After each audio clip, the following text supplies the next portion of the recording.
Assalamualaikum semuanya. Bagaimana kabar kalian? Baik-baik saja kah? Mudah-mudahan kalian semua dalam keadaan baik-baik saja. Materi yang akan kita ulas kali ini mengenai properti tari. Materi ini termuat dalam buku tema 2, subtema 2, muatan SBDP untuk kelas 5 sekolah dasar.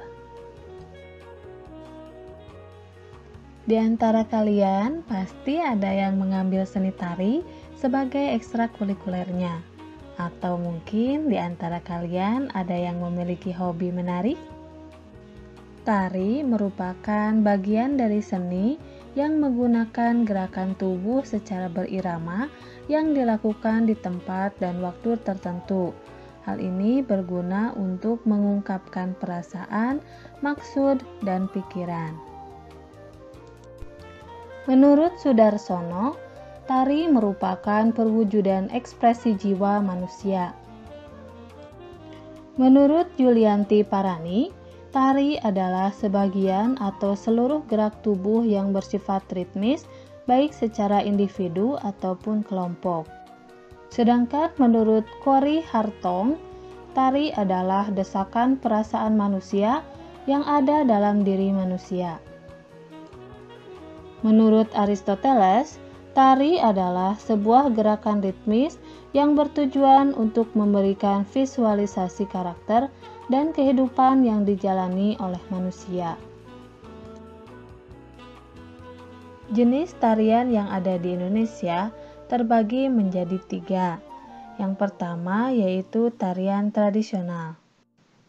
Tarian ini berasal dari suatu daerah dan merupakan tarian turun-temurun sehingga menjadi budaya daripada daerah tersebut. Tarian kedua adalah tari kontemporer. Tarian ini yang sedang berkembang di Indonesia dan tidak terpengaruh oleh unsur seni tradisional. Pada tarian ini menggunakan iringan yang lebih modern dan juga koreografinya itu penuh makna dan unik. Terakhir yaitu tari kreasi baru. Untuk tarian ini merupakan pemekaran dari seni tradisional. Gerakan pada tarian ini biasanya dipadukan atau dikolaborasikan dengan tarian jenis yang lain. Kita lanjut untuk mengulas unsur-unsur tari. Unsur yang paling utama dalam tarian yaitu unsur gerak atau wiraga. Gerakan ini haruslah memiliki nilai estetika dan keindahan yang dibumbui dengan ekspresi dan emosi dari jiwa manusia, serta harus menarik minat dari para penikmat seni tari. Unsur irama atau musik merupakan unsur yang tidak kalah penting dari unsur gerak. Unsur ini membantu gerak tari menjadi lebih teratur dan indah. Untuk unsur tari yang berupa rasa, hal ini merupakan penyampaian sebuah perasaan yang ada dalam jiwa melalui sebuah tarian dan gerakan, juga ekspresi penariknya. Kita lanjut pada unsur tari yang berupa kostum. Pakaian yang digunakan ketika tari yang berfungsi mendukung tema atau isi tari sehingga tarian menjadi lebih jelas. Unsur tari yang berikutnya adalah pola atau tata panggung. Unsur ini memiliki fungsi untuk membantu menciptakan suasana yang terkait dengan konsep tarian. Pada unsur ini akan ditentukan backgroundnya seperti apa, kemudian posisi lampu di sebelah mana, apakah panggungnya besar atau kecil, dan yang lainnya. Kita beralih pada riasan.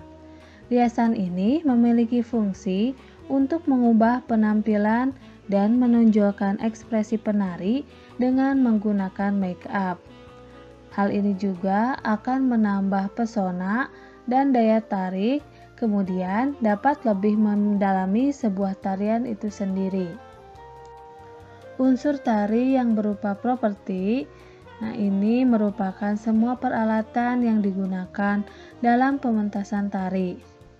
Untuk ulasan properti, kita akan mengulasnya lebih detail lagi setelah unsur tari selesai. Unsur tari yang terakhir yaitu pola lantai.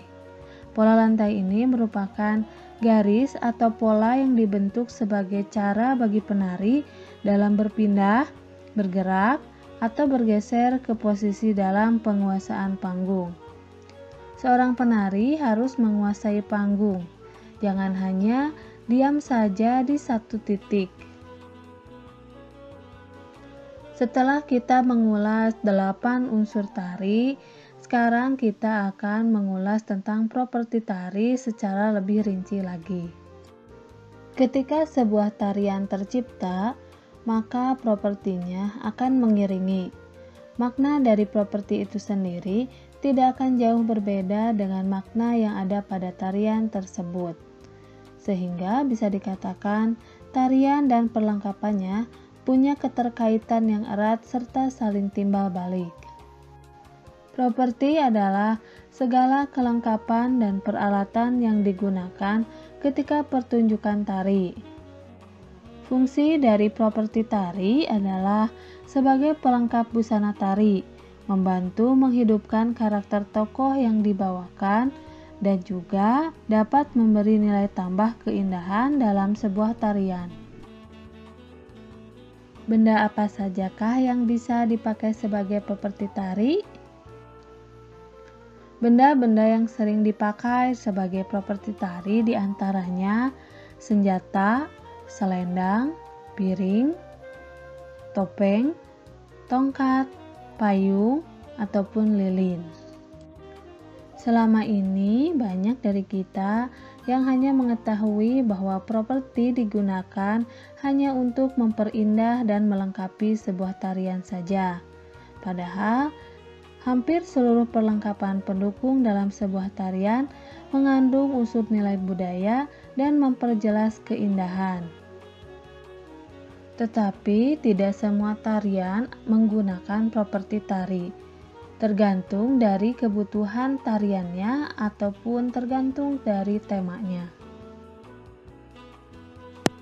Setelah kita mengulas mengenai properti tari, ada beberapa soal yang mesti kalian kerjakan. Soal yang pertama yaitu ketika akan dilaksanakan pementasan tari, apa saja yang harus dipersiapkan? Pertanyaan yang kedua yaitu properti apa sajakah yang harus dipersiapkan dalam tarian di bawah ini? Mudah bukan? Silahkan tulis jawaban kalian di buku tugas masing-masing. Demikian video pembelajaran kali ini. Mudah-mudahan kalian mengerti dan dapat memahaminya. Kita berjumpa kembali di video pembelajaran selanjutnya. Wassalamualaikum warahmatullahi wabarakatuh.